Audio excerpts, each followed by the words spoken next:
Pagdating sa happiness, B, nakikita mong mama mo, saan kayo magkapareho, saan kayo magkaiba? Are you opposites in terms of your concept of being happy?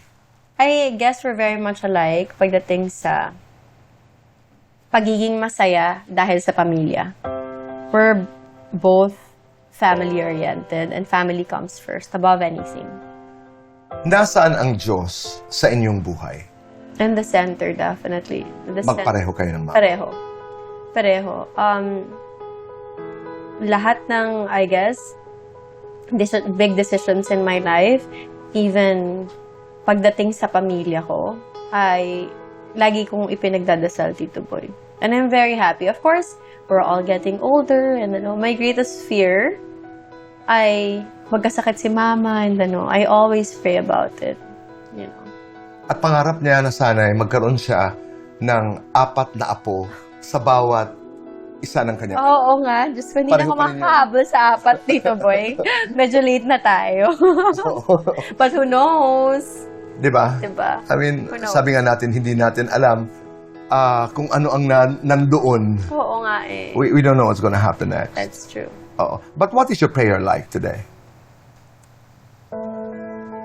I guess, Tito Boy, I'm just really grateful that I survived. And I keep surviving. I take it one day at a time. And I thank God for always providing me with things to do, people to be there for me, and nourishing my heart and my mind with positive things every day. And if you were to say thank you to Mama and sorry to Mama today as we talk, how would you do it? Salamat kay Mama dahil pinalaki niya ako ng tama. Pinalaki niya ako na may takot sa Diyos. At higit sa lahat, pinalaki niya ako ng matapang para harapin yung buhay. Salamat dahil laging partner ko siya sa buhay ko.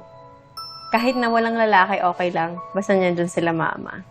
Alam mo yun, kahit na wala akong partner sa buhay in a romantic sense, I still feel okay because my family is there for me. My mom will always be there for me.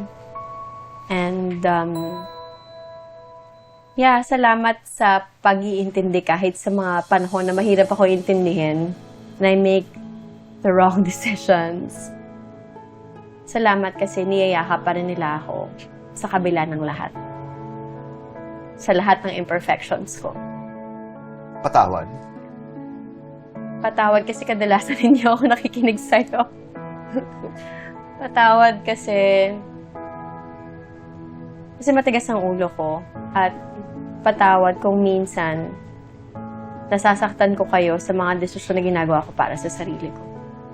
This question needs to be asked. Sino ka, Bea, nang dahil sa iyong ina?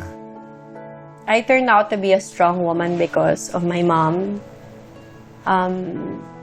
She taught me to stand for myself and stand for the truth, always.